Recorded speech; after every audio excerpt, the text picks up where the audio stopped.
한 해 마지막 예배 주님 앞에 올려드리면서 우리가 한 번 더 계시록의 말씀으로 한 해를 또 정리하고 또 새로운 한 해를 이 말씀으로 우리 바라보면 좋겠다는 생각으로 계시록 4장 말씀을 정했습니다. 계시록의 이 특별한 상황에 대해서 성탄절 예배 때 좀 나누었죠. 사실 이렇게 성경을 잘 모르는 분들에게는 약간 제가 이런 본문을 고르는 게 조금 죄송하기도 해요. 왜 그러냐면 그냥 이렇게 읽으면 이게 뭔 말이야 싶잖아요. 그죠? 뭐 눈들이 앞뒤로 가득하면서 막 날개가 세 쌍이 있는데 또 눈들이 가득하더라. 뭐 이게 뭐 어떻게 그림이 그려지지도 않는 그런 기괴한 형상 이런 것들인데 이게 뭔 말이야 싶은 거예요. 근데 이게 성경에서 제일 난해한 부분이에요. 그런데도 설명을 하면 충분히 그런 뜻이었구나, 그런 의도였구나 이런 것들이 이해가 되잖아요. 그러니까 이게 제일 어려운 거예요. 다른 본문들은 다 이거보다 쉽다. 그래서 훨씬 분명하게 직관적으로 이해할 수 있는데 좀 이렇게 함축적으로 보고자 하는 마음으로 계시록 말씀을 골랐어요. 계시록의 상황을 얘기했었죠. 지금 사도 요한이 12사도 중에 지금 이미 11사도가 다 돌아가셨어요. 물론 그 중에 이제 기록이 없는 사도들도 있는데 어쨌든 지금 거의 AD 100년이 가까운 때 지금 요한 사도만 살아남았고 그 요한 사도가 로마 제국의 이 체포당해서 반모섬 지금도 있어요. 그리스의 영토고 섬인데 파트모스. 그리고 어디냐면 그 바울이 저쪽에서부터 어디죠? 에베소에서부터 배 타고 이쪽 그 가이사랴 쪽으로 건너오는 과정에 그 항구들 막 이게 계속 마을버스처럼 거치던 그 중에 한 섬이에요. 그래서 그 근처에 있어요. 그래서 에베소 쪽에서는 좀 가깝고 반대로 저 가이사랴나 이 유럽 쪽에서는 소아시아 쪽에서는 조금 멀리 있는 그런 곳. 어쨌든 당시에 크지 않은 배로는 항해하기가 쉽지 않은 그런 곳이. 거기에 유배되어 있고 그런데 요한 사도는 지금 어디가 그렇게 걱정해요? 로마 제국의 압제 가운데 있는 소아시아, 지금의 터키 땅에 있는 7개의 교회가 그에게는 너무 이제 걱정인 거예요. 그래서 늘 노심초사하면서 그 교회를 기도하던 중에 하나님이 요한에게 이렇게 천사로서 임하셔서 그에게 이런 말씀을 주시고 이 말씀을 기록해서 지금 그 소아시아 7교회들에게 보내도록 하시고 사실 나중에 아마도 요한이 그렇게 기대 못했을 텐데 요한이 이 유배에서 풀려나서 직접 그 소아시아 교회들을 다시 만나고 또 위로하는 그런 일들까지 하게 돼요. 그래서 요한이 그렇게 이 아시아 교회들을 이제 근심을 하고 있었어요. 그런데 계시록이 시작하고 나서 2장, 3장에서 이미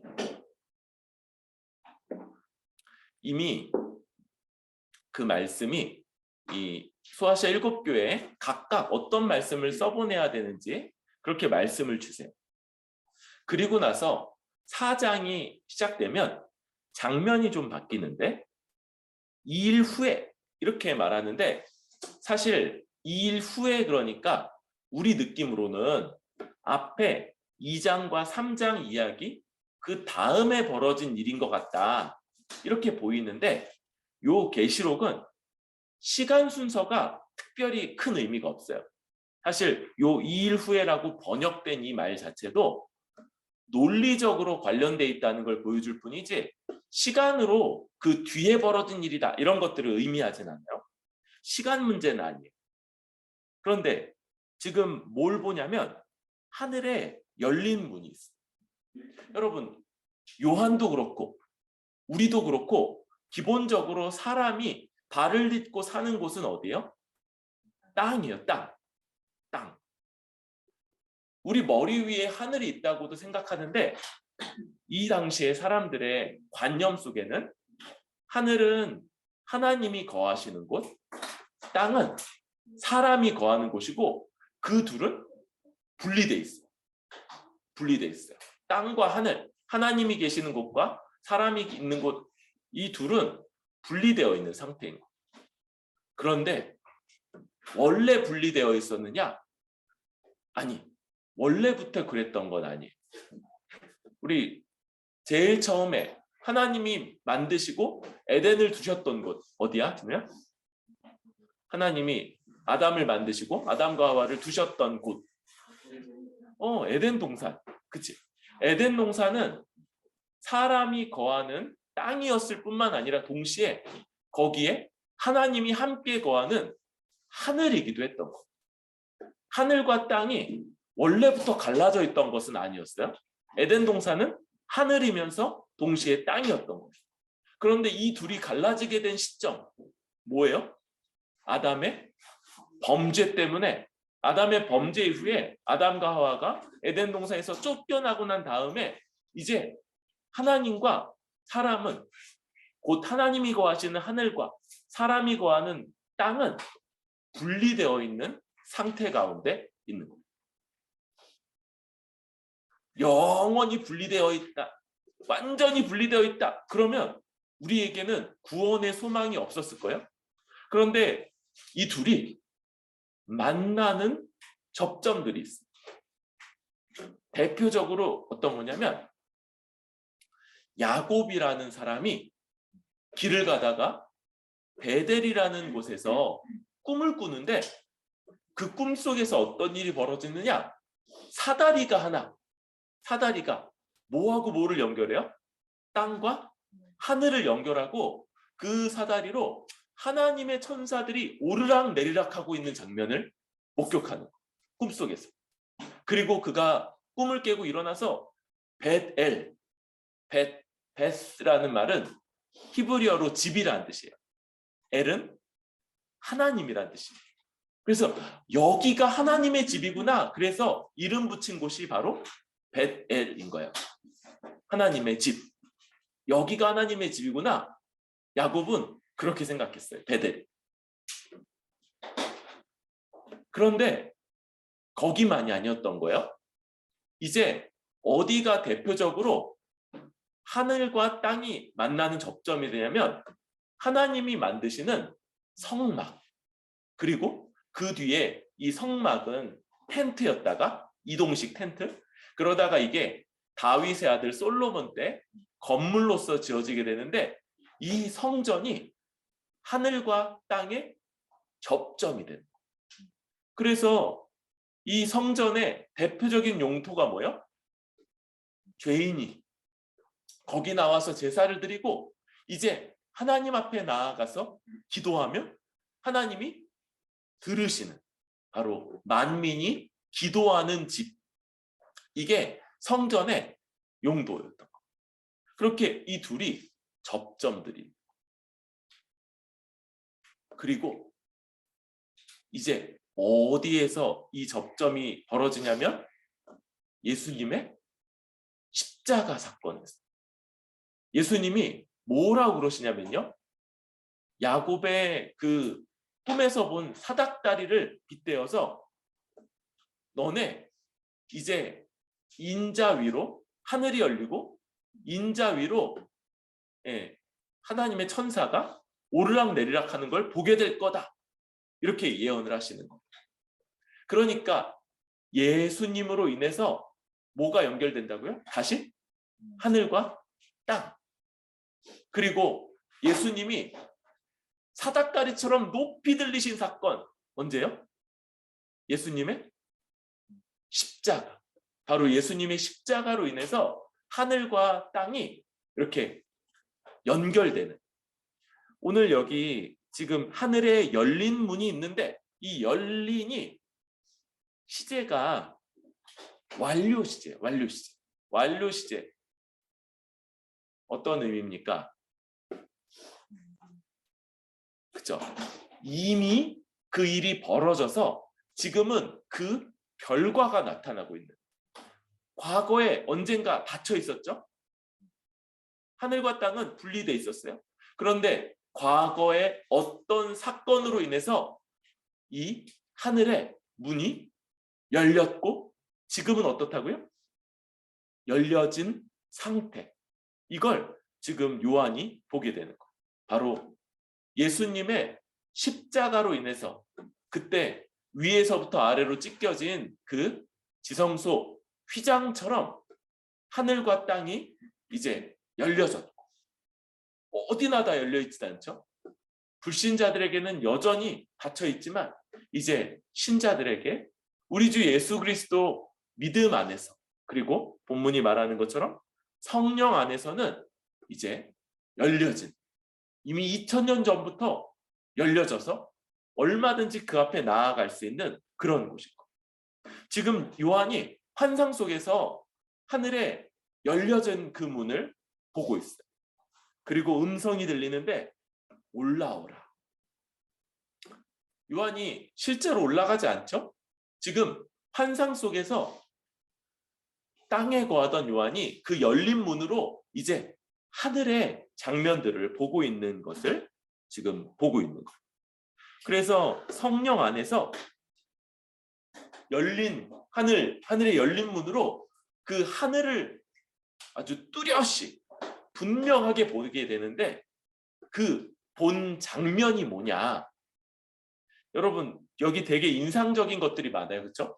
온갖 보석들도 있고 무지개도 있고, 또 이게 막 괴물 같기도 하고, 그래서 막 날개는 새쌍이 있고 눈이 막 온통 막 100만 개 이렇게 달려있는 그런 이상한 존재들도 있는데, 이 모든 것들보다 여기 4장에서 가장 많이 반복해서 말하는 단어가 있는데, 초성 힌트, 비읍, 지읒. 보좌. 보좌. 몇 번 나왔는지. 보좌가 도대체 몇 번 나오는지 제가 10가지는 셀 수 있는데,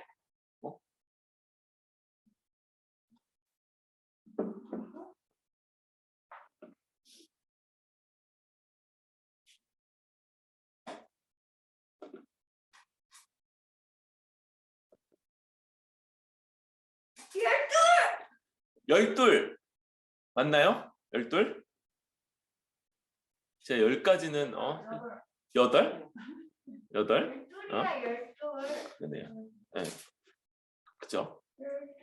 진우 몇 개인 것 같아? 11개. 11개. 11개.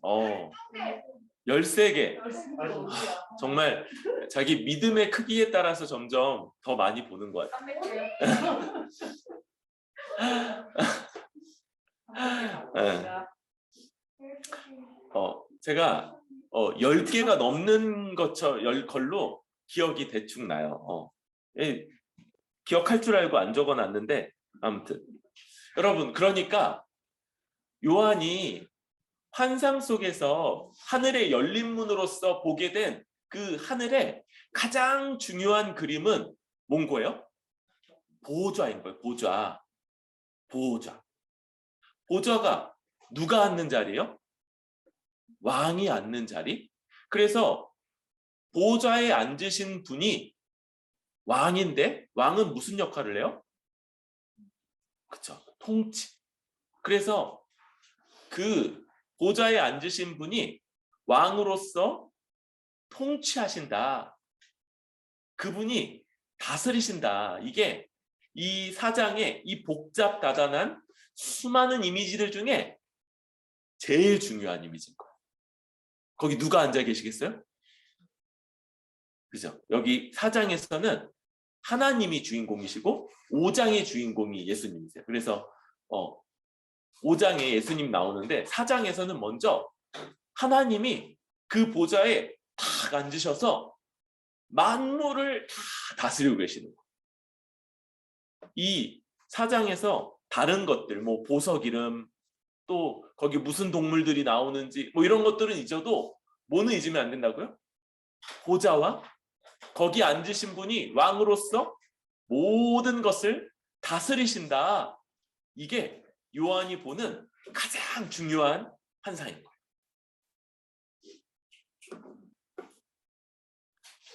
그런데 가장 중요한 것을 딱 붙잡았으니까 이제 덜 중요해 보이는 것들도 더 살펴보면 되죠. 이 요한이 보좌와 거기에 앉으신 분, 곧 하나님이시고 그분이 왕이시며 모든 것을 통치하신다는 걸 보면서 이제 더 세부적으로 보니까 3절에 앉으신 이의 모양이 벼곡, 홍보석, 녹보석, 만드신 이의 모양이 벼곡, 홍보석, 녹보석, 이 보석들로 설명이 되고 있는 거예요. 보석들. 또 한 가지 무지개죠. 무지개. 7빛깔의 무지개. 여러분 보석들 하나하나 무슨 의미인지 이런 것보다 그러니까 아주 찬란하고 아주 위엄 있고 영광되다. 영광스럽다는 게 요 이미지인 거예요. 이것과 함께 무지개. 무지개 나오는데 여러분 사모는 조금 참아주고 무지개가 성경에서 아주 중요한 사인으로 나타났던 점이 있어요. 슈 노아 홍수 이후죠. 그쵸? 노아 홍수. 여러분 노아 언약 때 이 무지개가 그 표상이 되는 거예요. 여러분 근데 여러분 언약이라고 할 때 언약은 일종의 계약인데 어떤 계약이냐면 계약은 위약금을 물면 깰 수 있어요. 그렇죠? 그래서 뭐 어디랑 집을 사고 파는 계약을 했다가 값이 막 오르든지 아니면 그거보다 훨씬 좋은 조건이 나오면 죄송한데 제가 위약금 물어드릴게요. 그러면서 계약을 깰 수 있어요. 그런데 언약은 깨는 게 불가능합니다. 왜? 거기는 생명이 걸리기 때문이에요. 생명이. 그런데 여러분 이 무지개는요. 무지개와 생명이 무슨 관련이 있냐? 무지개가 뭐를 닮았어요? 무기 중에? 화살. 그쵸. 화살을 쏘는 활을 닮았죠. 활. 그런데 이 무지개 활이 우리 사람 편을 환영해서 쏘게 돼 있나요? 아니면 반대편을 향해서 쏘게끔 돼 있나요? 그래서 이 무지개의 언약이 누구의 생명을 거는 거냐? 지금 하나님 편으로 겨눠진 화살을 겨눈 활과 같이 그런 모양이다라는 거. 여러분 그리고 이 노아 언약의 내용이 뭐냐면 사람이 범죄함에도 불구하고 세상을 멸망시키지 않고 창조 때 맺은 그 언약, 하나님 나라를 완성하겠다는 약속, 그거 이루겠다. 이게 노아 언약의 내용이잖아요. 이렇게 얘기하니까 누구나 다 아는 것 같죠? 노아 언약의 이런 내용. 그런데 누구의 생명을 걸고 맹세하시는 거라고요? 하나님의 생명을 걸고. 그리고 그 무지개가 지금 여기 하나님의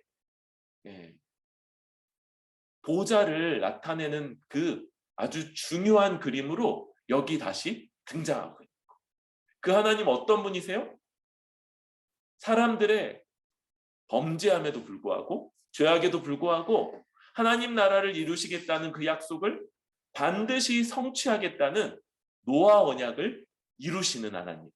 아니 이제 이루신 하나님이실 거죠. 그분은 어미하고 아주 찬란하며 영광스러우신데 그 영광은 어떤 영광이냐? 우리 같은 죄인들을 이끄셔서 그 복된 하나님 나라를 완성하시고 그 복을 누리게 하시겠다는 그 약속을 이루신다는 면에서 영광스러우신 바로 그 하나님이신 거죠. 그리고 이제 4절에 보니까 24 보좌들이 있어요. 여러분, 우리 지난주 성탄절 예배 때 두 가지 숫자가 중요하다 봤었어요. 뭐였어요? 7, 그쵸? 7. 또 10, 그쵸? 7하고 10이 완전수로서 중요하다. 이런 거 배웠죠. 그런데 또 하나 중요한 숫자가 있어요. 24는 아니에요. 뭘까요? 24하고 관련되는, 시우가 이거 잘 알 수 있을 것 같은데 요즘 약수 이런 거 배우니까. 그거는 배수고 약수. 12, 그쵸? 12 어떤 숫자인가요?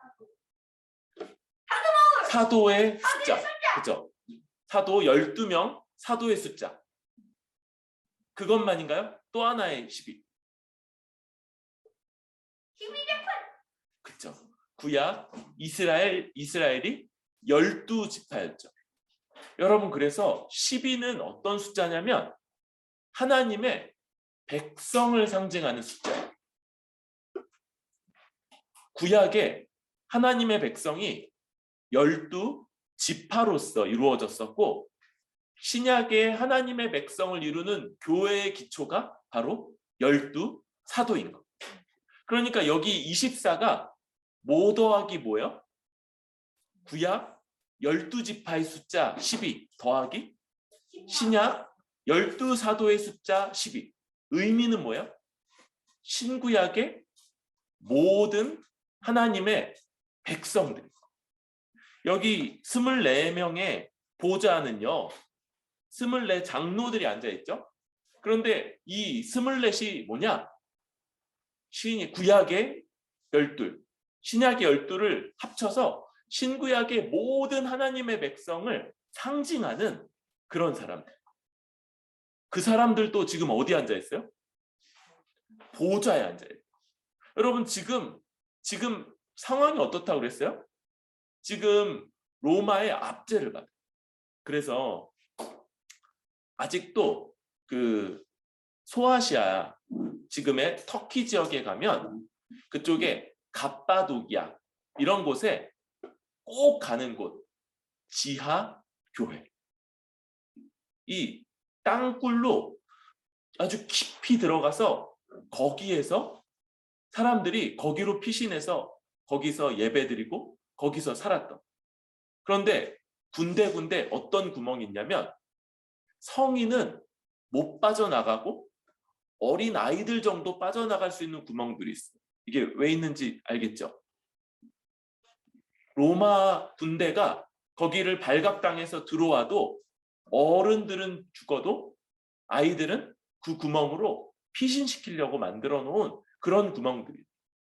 그리고 그 가장 아래층 거기에 예배당이 이렇게 있는 거. 그래서 거기 피신해서 살았던 사람들이 그 예배당에서 예배드렸던 일. 지금 교회는요, 정상적인, 여러분 땅굴 속에 들어가서 목숨을 부지하며 산다는 게 얼마나 힘든 일인지 알겠어요? 상상이 안 되죠. 그런 삶 자체가. 우리 뭐 땅굴 같은 데는 잠깐 무슨 투어로 뭐 1시간 이렇게 들어갔다 나오는 곳이고, 거기 진짜 깜깜하다, 거기 진짜 시원하다, 여름에 시원하다, 겨울에는 따뜻하다 뭐 이러고 나오는 곳이지 거기서 사는 곳이 아니에요. 더군다나 언제든지 누가 쳐들어와서 어른들은 다 죽을 수도 있겠다는 그런 삶의 위험 앞에서 살아가는. 지금 교회가 요한, 그 교회의 마지막 남은 사도 지도자가 저기 유배당하고 지금 그렇게 고난받고 있는 상황인데, 놀랍게도 그때 하늘에서 그 교회의 정체성은 뭐라고요? 하나님과 같이, 하나님처럼 보좌에 앉아서 보좌에 앉으면 뭐 한다고요? 하는 역할이 다스리는 역할, 통치자의 역할을 하고 있는 거예요. 이 두 가지가 살았을 때는 그러다가 나중에 그렇게가 아니고 땅에서 고난받지만 동시에 하늘에서의 정체성은 하나님처럼 함께 다스리는 자요, 함께 통치하는 자라는 걸 지금 보여주고 있는 거예요. 더군다나 흰 옷을 입고 머리에 금관을 쓰고 앉아있죠. 흰 옷은 보통 거룩함, 순결함 이런 걸 상징해요. 머리에 금관은 영광스러움, 권세 이걸 상징합니다. 그들은 한편으로는 로마 황제와 그 위협에도 타협하지 않은 거룩하고 순결한 사람들이면서 동시에 왕적인 권세, 왕적 영광을 갖고 있는 그런 존재들. 5절에 보좌로부터 번개, 음성, 우레소리 이런 게 나요. 이 번개, 음성, 우레소리. 여러분, 지금은 뭐 피레침이 있고 뭐 그런데 당시에 하늘에서 갑자기 내려치는 저 번개, 우레소리, 하늘이 막 떠나가는 소리, 그리고 거기서부터 나는 이 큰 소리, 이런 것들은 당시 아주 큰 공포, 두려움, 또 세상이 망하는 거 아닌가? 이런 일들이었어. 지금 이것들은 바로 하나님의 임재를 상징해요. 이분이, 거기 앉으신 분이 하나님이다. 그리고 그 보좌 앞에 7 등불, 등불 7 있죠? 근데 설명을 하죠. 하나님의 7 영. 그러니까 성령님이신 거예요. 성령님이 거기 함께 계세요. 그런데 왜 7으로 표현이 돼요? 지금 하나님은 그 보좌에 계시는데 이 편지를 받는 교회가 몇 교회라고요? 7 교회. 그래서 성령 하나님은 각 교회들마다 계신다, 떠나지 않고 계신다, 이런 걸 나타내게 돼요. 그런데 또 7은 실제적인 숫자이면서 동시에 상징적이라고 했죠.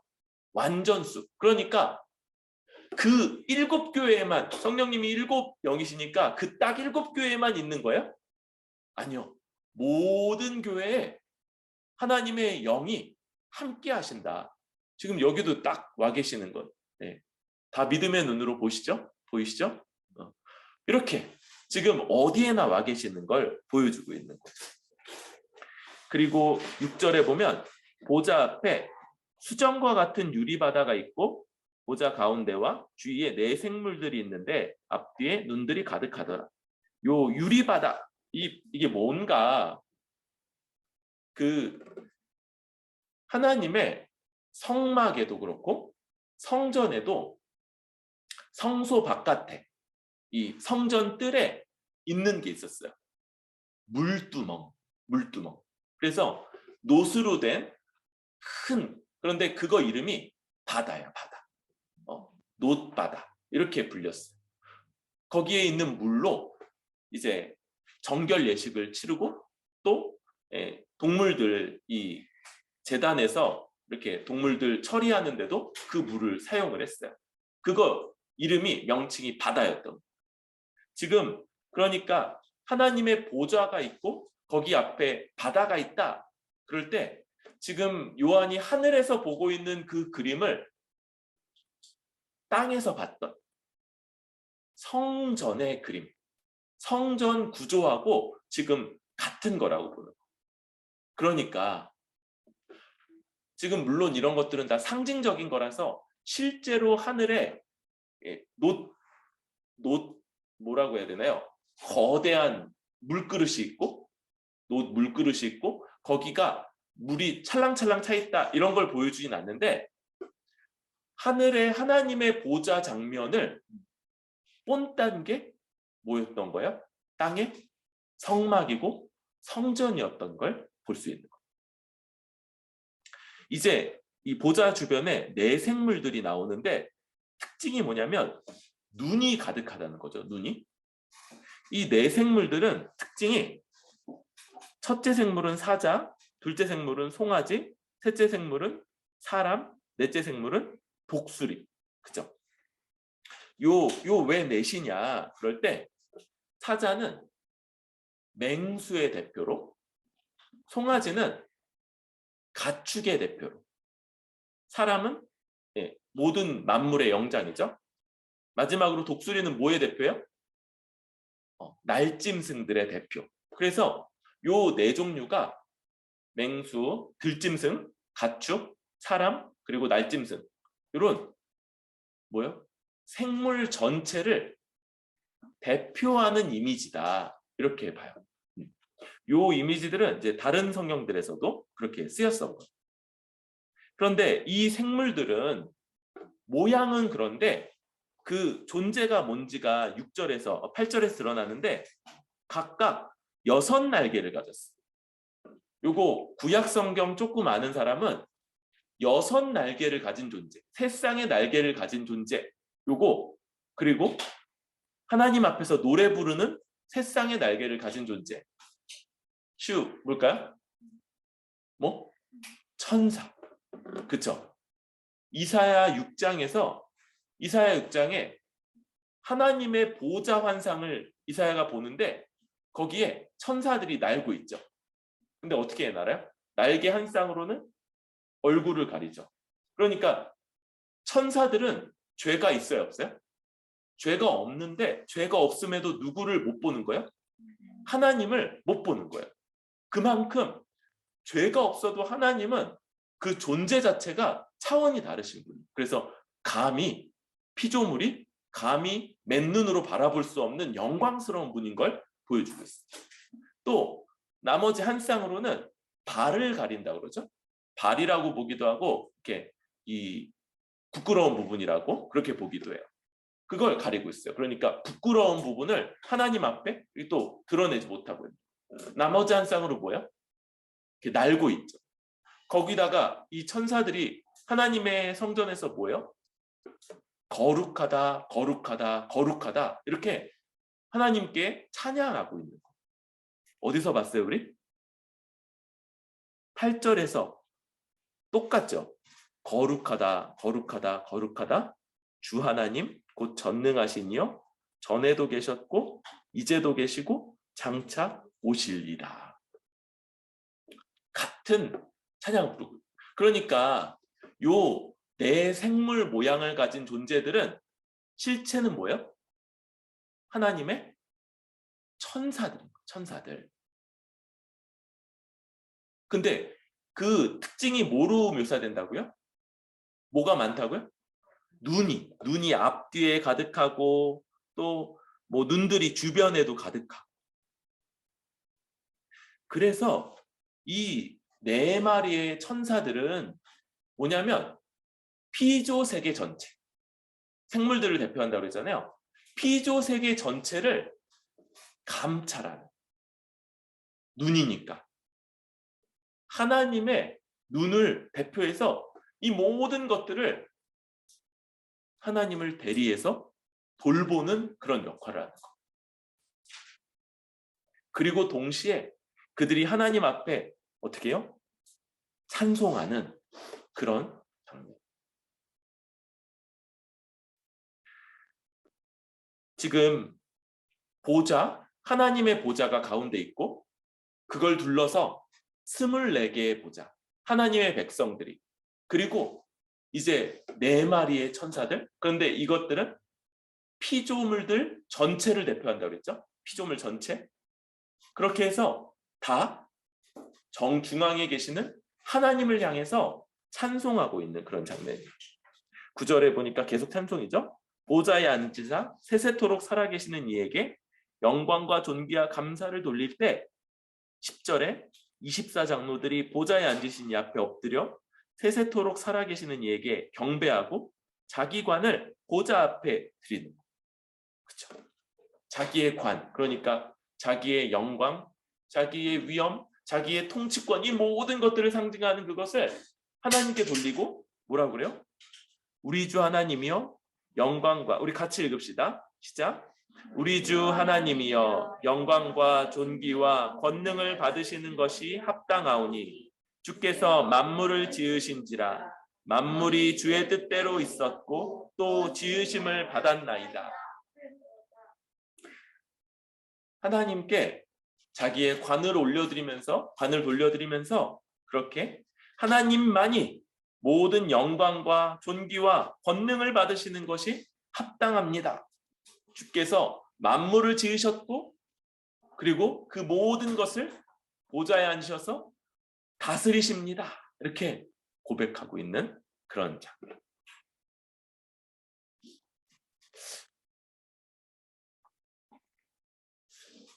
우리 이 말씀을 가지고 우리 또 3가지 적용점들을 나누려고 합니다. 여러분, 가장 먼저 요한이 어떻다고 그랬어요? 지금 고난 중에 로마 제국의 저 강대한 군사력을 가진 로마 제국의 핍박 가운데 있는 저 교회들, 더군다나 요한이 제일 어른인 거예요. 요한이 제일 어른. 이 역사 기록을 보면 이렇게 교회 대표들이 잡혀가서 죽는 거예요. 그러다 보니까 자꾸 나이가 어려져가지고 그 당시 고난의 때는 20대인데 교회 장로인 거예요. 장로. 교회에서 제일 연장자가 뭐 예를 들면 우리 진우 이런 거. 그보다 나이 많은 사람들 여기 다 이제 먼저 잡혀가서 이제 고문당하고 이제 죽고 그런 거. 여러분 상황만 보면 정말 걱정하고 근심하고 뭐 이루 말할 수 없는 상황이에요. 그런데 지금 하나님이 요한의 환상 속에서 열려진 문을 통해서 딱 보여주시는 거예요. 저 로마 제국의 그 으리으리한 권좌에 앉은 로마 황제가 아니라 누가 다스린다고요? 하나님이 뭘요? 모든 만물을 다 하나님이 다스리고 계시는 거예요. 하나님이 그 손으로 탁 잡으시고 아무것도 어느 하나도 하나님이 허락하지 않고 벌어지는 일이 없도록 완전히 다스리고 계시는 거예요. 여러분 우리가 눈에 보이는 상황들 온갖 뉴스가 요즘 대선 앞두고라서 그런지 막 정치 이야기들 계속 나오죠. 또 코로나 상황들이 계속 나오죠. 그러면서 또 소식도 빨라서 해외 이야기들도 얼마나 많이 벌어지는지. 근데 좋은 이야기, 훈훈한 이야기 이런 것들은 찾기 어렵고 굉장히 뭐 누구는 나쁘대더라, 누구도 더 나쁘대더라, 뭐 코로나 상황이 안 좋다더라, 뭐 이런 온갖 힘들고 어려운 이야기들이 우리 지난 2년 동안 그렇게 있었어요. 앞으로 내년에도 이제 몇 시간 뒤면 내년인데 내년에도 아마 그런 일들이 벌어질 수 있을 거예요. 그런데 여러분 이 벌어지는 온갖 여러 가지 일들 속에서 우리 역시 열린 문을 통해서 보좌에 앉으셔서 만물을 다스리고 계시는 하나님, 어느 하나도 실수하지 않으시고 어느 하나도 놓치지 않으시고 어느 하나도 감히 하나님의 다스림 바깥에서 벌어지는 일이 없는 그 완전한 하나님을 우리가 바라봐요. 하나님을 알아야 합니다. 하나님을 염두에 합니다. 하나님을 우리 생각의 중심에 두고 그 하나님을 통해서 벌어지는 일들을 하나님의 허락하심 가운데 있으며 하나님이 하나님의 뜻에서 조금이라도 넘어가는 일들을 조금도 허락하지 않으신다는 걸 지금 알아야 돼요. 여러분 열린 문을 통해서 이걸 볼 수 있다고 그랬죠? 열린 문. 더 정확하게는 이제 열려진 문이에요. 그러니까 예전에는 닫혀 있었어요. 구약 시대에는 예수님 오시기 전에는 이게 닫혀 있던 거예요. 그래서 그때 이 하나님에 대해서 그리고 하나님이 이루실 일들에 대해서 비밀이라는 거예요. 비밀. 그러니까 사람이 아무리 지혜로워도 깨달을 수가 없는 거예요. 하나님이 도대체 어떤 일들을 행하실지. 하나님이 어떤 일들을 이루어 가실지를 알지 못하는. 그런데 우리 주 예수님이 오시자 이제 이 비밀은요, 의미가 달라지는데 어때요? 한때는 감추어져 있었으나 이제 예수님으로 말미암아 분명하게 알려지게 된 사실. 이게 이제 비밀인 거예요. 그러니까 비밀은 여전히 감추어져 있어요? 아니요. 물론 어떤 사람들에게 감추어져 있어요. 누구에게? 불신자들에게. 그런데 우리 주 예수 그리스도의 십자가 안에서 하나님을 온전히 아는 사람, 하나님을 형상하는 한 이미지, 그 노아의 무지개라고 그랬죠. 노아 언약의 무지개.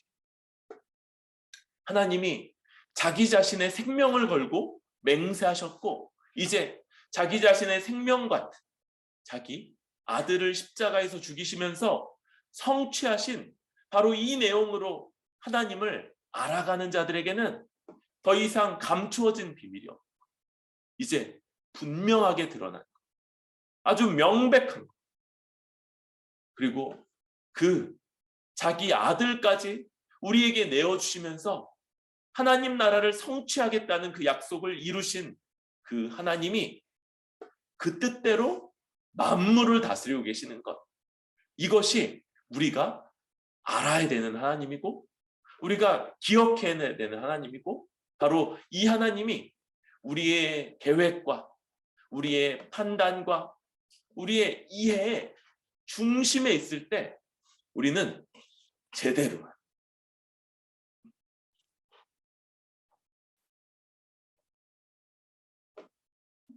온갖 복잡한 일들이 벌어지고 온갖 이해하기 어려운 일들 가운데서 이것이 옳을지 저것이 옳을지, 이 사람 나쁘다 그러고 저 사람 나쁘다 그러는데 그럼 누가 덜 나쁜지, 상황은 점점 더 어려워지는데 코로나 상황은 막 언제 그칠지 알지 못하는데 어떻게 하는 게 좋을지, 여러분 이 모든 구체적인 일들, 그것들을 결정하고 판단하는 그 기초에 우리를 위해서 자기 아들까지 내어주시면서 십자가에서 노아 언약, 우리가 하나님을 대적하여 죄를 범했음에도 불구하고 우리 같은 자들을 위해 하나님 나라를 이루시고 그 복된 하나님 나라를 주실 거라는 약속을 성취하시는 하나님을 더 분명하게 알고 더 믿고, 그 믿음 하에서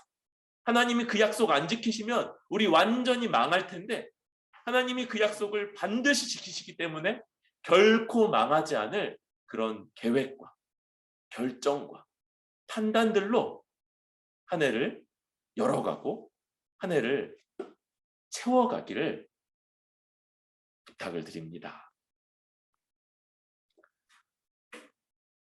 두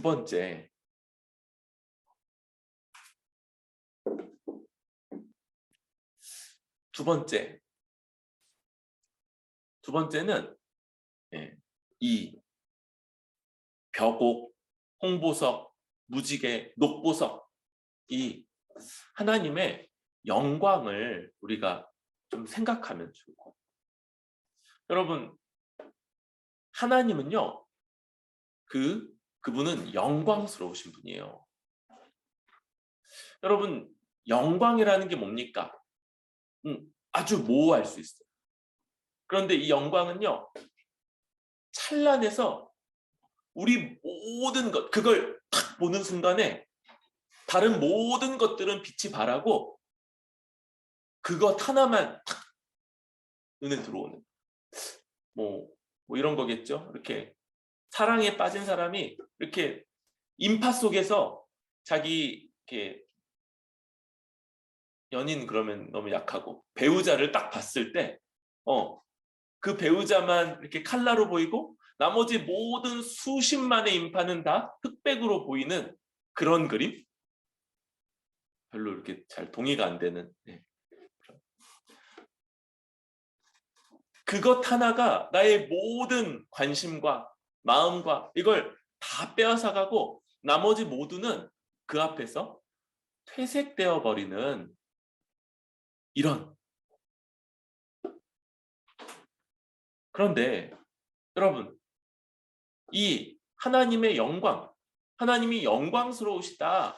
이것은요, 그 안에 하나님은 거룩하시다는 게 있어요. 거룩. 거룩이 어떤 의미입니까? 거룩의 1차 의미는 죄 안 짓는다. 이것보다 하나님은 당연히 죄를 안 지으시죠. 그런데 그것보다 더 근본적인 의미는 구별됐다. 구별됐다. 여러분, 천사도 죄가 없어요? 그런데 천사가 하나님 못 본다고 그랬죠. 맨눈 맨얼굴로 하나님을 볼 수 없을 만큼 이 질적인 차이. 그분이 천사 같은 영적, 우리보다 훨씬 뛰어난 영적 존재와 질적으로 완전히 구분되시는 창조주라. 창조주. 하나님은 모든 피조물과 완전히 구별되신다는 면에서 거룩하세요. 그런데 그런 하나님이 이제 그 거룩이 어디서 드러나느냐? 그렇게 완전히 구별되시는 하나님, 전혀 죄가 없으신 하나님이 우리 같은 죄인을 위해서 대신 죽으신다. 곧 주님의 십자가가 하나님의 영광이 가장 찬란하게 빛나는 자리입니다. 다시요. 우리 같은 죄인, 하나님께 죄를 지어서 그분의 진노와 저주 가운데 죽어 마땅한 자를 대신하시는, 대신 죽으시는 그 자리, 거기가 하나님의 영광이 가장 찬란하게 빛나는 자리. 또 이 하나님의 영광은 뭡니까? 이제 그 죄인들을 하나님이 그 죄값을 대신 치르심으로써 복된 하나님 나라로 들이신다는 것. 이 하나님 나라의 복을 주신다는 것, 이게 바로 하나님의 영광. 여러분, 우리는 하나님의 이 영광을 이번 한 해 더 바라볼 수 있기로, 우리가 다른 좋은 것들보다 그게 너무 찬란해서 다른 좋은 것들이 점점 그게 빛이 발할 만큼 하나님의 영광에 우리 시선을 빼앗기고 우리의 관심과 우리의 열정이 하나님의 영광을 향해서 더 맞춰지는 한 해가 될 수 있길 바랍니다. 그럴 때 그건 뭡니까? 하나님이 우리와 얼마나 다르신가? 우리 모두와 완전히 다르다. 하나님은 우리와 완전한 타자이신 것. 타자. 그런데 어떻게 다르시다고요? 그분은 우리가 치러야 될 죄값을 자기 자신이, 정확하게는 자신과 같은 자기 삼위일체의 아들에게 그 모든 대가를 대신 낱낱이 조금도 봐주지 않고 다 치르게 하시는 거룩한 분이시고, 바로 그런 방법을 통해서 우리가 하나님이 약속한 그 복된 하나님 나라를 받을 수 있도록 그 하나님 나라로 이끄시는, 우리에게 하늘에 속한 모든 복을 주시는 하나님이십니다. 이 하나님의 영광, 그래서 다른 좋은 것들보다 그 하나님을 더 알아가기를 원합니다. 사모하고 여기에 우리의 힘을 다하게 되는 그런 한 해 될 수 있기를 소망합니다. 마지막. 마지막. 여러분, 지금 이 4장에 가장 중심된 이미지가 비읍지읒 뭐라고 그랬어요? 보좌라고 그랬어요. 여러분, 우리가 이 하나님에 대해 더 많이 알아가야 돼요. 하나님을 더 알아가야 돼요. 마치 성령 안에서 하나님이 보여주시는 그 열려진 문을 통해서 하늘 보좌를 아주 뚫어지게, 아주 분명하게 보는 사도 요한처럼 우리도 하나님을 더 알아가야 되죠. 그리고 그렇게 볼 때 그 만물을 다스리시는 하나님이 우리 대신에 모든 죄값을 치르시는 분이고, 그래서 우리 같은 죄인이 감히 들어갈 수 없는 그 복된 하나님 나라로 인도하시는 분이며, 거기서 모든 복락을 우리에게 누리도록 하시는 그런 하나님, 바로 영광의 하나님인 걸 알게 됩니다. 여러분, 그럴 때 지금 이 주인공이 보좌에 계시는 하나님이신데, 그 주변에 둘러선 24장로와 또 모든 피조물을 상징하는 네 천사가 하나님께 뭐 하는 것 같아요? 찬양이라고 얘기할 수도 있어요. 그렇죠? 더 정확하게는 바로 예배하는 예배.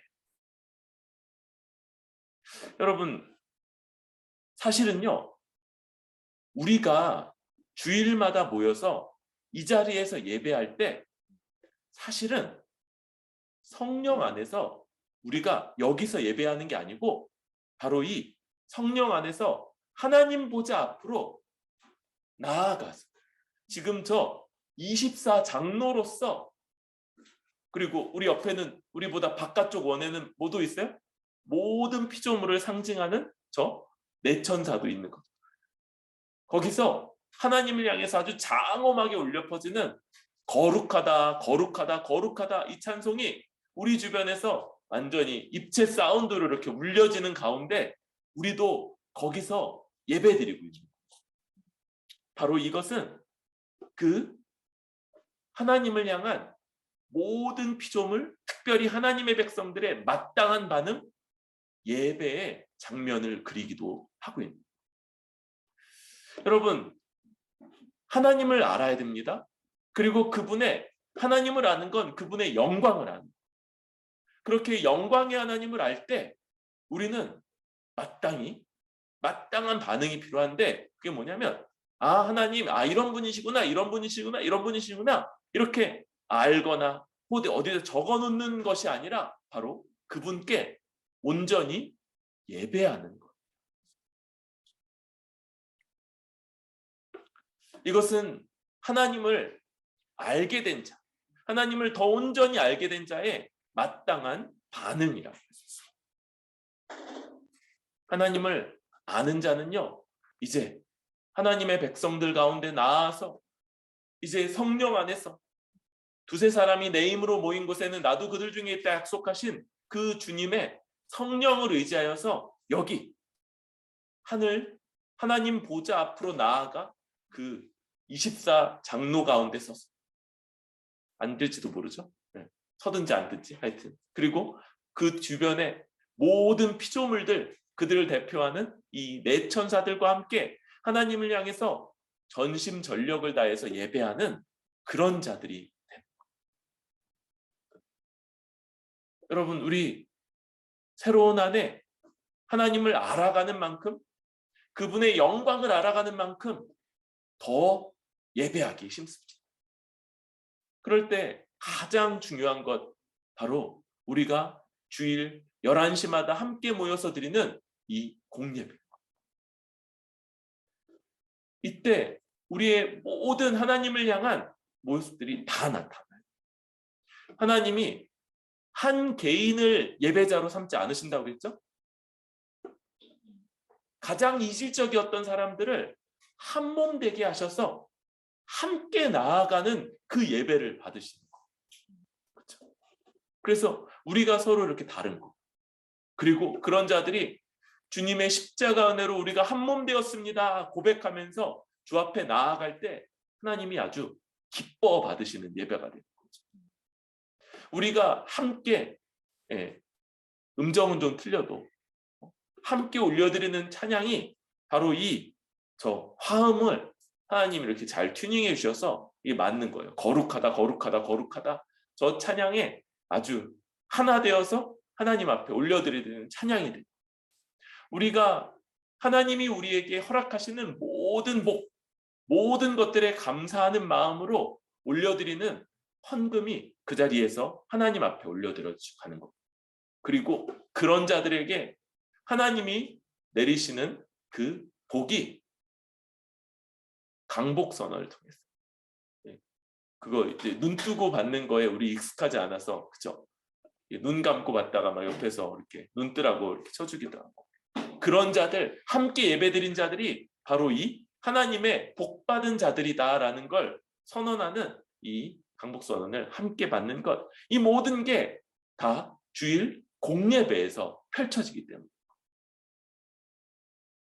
우리가 이렇게 가장 어린 아이들까지도 예배를 아주 열심히 드리고 있다는 점에 참 감사해요. 우리 더 우리 마음을 다해서 더 잘 준비해서 드리면 좋겠어요. 구체적으로 좀 얘기한다면 우리 예배 15분 전에는 오면 어떨까요? 예배 15분 전 너무 좀 짧죠? 15분 전 우리 마음을 준비하고 정리하고 근데 어쨌든 우리 시작이니까 15분 전에 와서 우리가 좀 잘 준비해서 그래 드릴 수 있어요. 우리 알잖아요. 막 이렇게 마음 분주한 마음으로 탁 와가지고 앉으면 한 10여 분간은 이렇게 멍하잖아요. 주님의 은혜와 주님을 향한 이 우리 마음이 막 끌어오르기보다 한 10여 분 멍하다가 뭐 말씀이네? 그러다가 이제 막 잘 들리지도 않고 막 그러다가 이제 물론 제가 그래서 약간 설교가 좀 길기도 하지만 그래서 한 이제 30분 정도 지나면 이제 그제서부터 이제 좀 귀가 열려서 이제 좀 들을 마음이 생기는데 그럼 이제 금방 끝나잖아요. 그러니까 우리 좀 일찍 와서 마음을 준비하고 우리 물리적인 준비는 우리 마음하고 연결돼 있어요. 그래서 준비하고 그렇게 드리는 예배로 주 앞에 잘 드리고 나아갈 수 있으면 좋겠어요. 요 3의 두 번째, 세 번째 두 번째. 여러분, 그런데 우리 산상수훈을 통해서 봤죠. 사람들 앞에서 우리가 예배를 잘 드릴 수 있어요. 왜요? 사람들 앞이니까. 사람들 앞이니까 열심히 적고 찬양도 막 목소리 잘 내서 하고 그럴 수 있는 거예요. 그런데 이렇게 우리가 함께 모여드리는 이 중요한 예배가 정말 진정한 예배이려면 우리가 혼자 개인적으로 있을 때도 하나님 앞에 동일한 마음가짐으로 나아가는 사람이에요. 그래서 우리가 아니면 어떤 거예요? 아니면 사람들 앞에서는 그럴듯하게 아주 거룩한 신자인 척 하나님 앞에 찬송하고 예물을 드리고 헌금하고 그리고 강복 선언을 받지만 그 나머지 시간은 세상 사람들과 똑같은 것을 추구하고 똑같은 판단으로 판단하고 살아가는 그런 사람들을 산상수훈에서 뭐라고 그랬어요? 외식하는 자, 위선자 이렇게 불렀죠. 그래서 우리가 골방 기도를 이제 힘써서 하고자 합니다. 여러분 아무도 보지 않는 곳, 그죠? 근데 요 2달간은 훈련이에요. 훈련. 그래서 훈련을 도와주고자 함께 우리 카톡도 올리고 또 자기가 묵상한 바 이런 것들도 서로 올리고 또 시간도 점검하고 이런 것들을 해줄 거예요. 2달간. 이 훈련 과정을 통해서 우리 삶에 이런 게 잘 표현됐으면 좋겠어요. 왜 표현이라고 표현하냐면 우리의 존재가 변화됐음이 이런 것들을 통해서 잘 드러날 수 있는 계기가 돼서 존재가 변화됐다면 하나님과 친밀하게 교제할 수 있을 거예요. 요 2달간의 훈련 기간이 끝나도 계속 그럴 수 있을 거예요. 계속 그렇게 나아감으로써 주님 앞에 온전히 세워질 수 있길 바랍니다.